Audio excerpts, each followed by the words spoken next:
wananchi wa kata ya Mchomoro, miongoni mwa vitu ambavyo waliviwasilisha kama kero kwao kwa Rais wa Jamhuri ya Muungano wa Tanzania ni pamoja na changamoto ya kukosekana kwa maji safi na salama katika kata hii ya Mchomoro. Na Rais Daktari Samia Suluhu Hassan aliahidi kuwaletea maji ili kuondoa kabisa adha ambayo wananchi wa hapa wanakutana nayo kwa hivi sasa. Na nimezungumza nao hapa, wanaeleza zile changamoto ambazo wanazipitia hasa kwa kina mama ambao wao inadaiwa wanaamka asubuhi kwenda kutafuta maji maeneo mbalimbali. Ni changamoto hapa ya maji ni ile ngumu kabisa.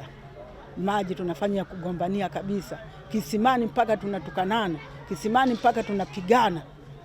Viongozi wa kisima tunakuwa sisi na tunayaona hayo mambo yanapofanya wananchi kwa ajili ya maji. Akina mama wamenyanyasika sana. Saa 11 wanatoka wanaenda kisimani na kurudi saa 6 saa 7.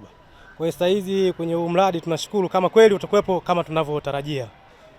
Maana yawezekana likawemo tenki alafu ubora wa maji ukawa mchache. Ila tunaomba Mungu mradi ufanye kama tunavyotarajia sisi. Na leo mbio za Mwenge wa Uhuru kwa mwaka 2026 zimefika katika kata hii ya Mchomoro na kuzindua tenki kubwa la maji ambalo linatokana sasa na mradi mzima ambao unatekelezwa kwenye kata hii ya Mchomoro, ambao sasa unakwenda kuwa mkombozi kwa wananchi wa kata hii ya Mchomoro.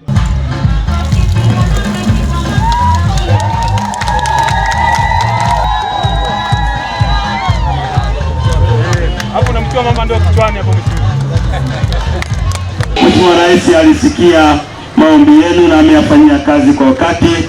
Kama mnavyoona tenki la maji la lita 300 limefungwa hapa. Mheshimiwa Mkuu wa Wilaya ya Namtumbo, niombe tu kusema kwamba Mwenge wa Uhuru umeridhishwa sana na ujenzi wa mradi huu wa maji. Kwani wananchi hao walikuwa na kiu kubwa ya kupata maji safi na salama.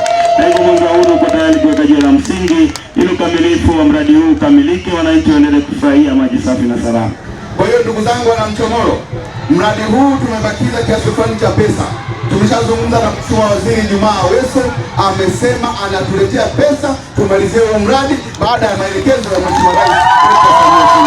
Na kiongozi wa mbio za Mwenge Wazo Mwang'onda ameweka jiwe la msingi sasa ili shughuli zingine zote zilizo takiwa kukamilika kwenye mradi huu ziweze kuendelea na zikamilike. Na ahadi hapa ni kwamba ndani ya wiki moja wananchi wa hapa wataanza kupata maji safi na salama. Kwa hiyo kinachoombwa hapa ni vile vituo sasa vya kuchotea maji ili viweze kufika kwa wananchi katika maeneo ya karibu ili wananchi hawa waweze kusahau zile shida ambazo kwa muda mrefu walikuwa wakikumbana nazo. Kutoka hapa Mchomoro, kata ya Mchomoro, halmashauri ya Namtumbo, mkoa wa Ruvuma, mimi ni Mawazo Mwaijengo FM.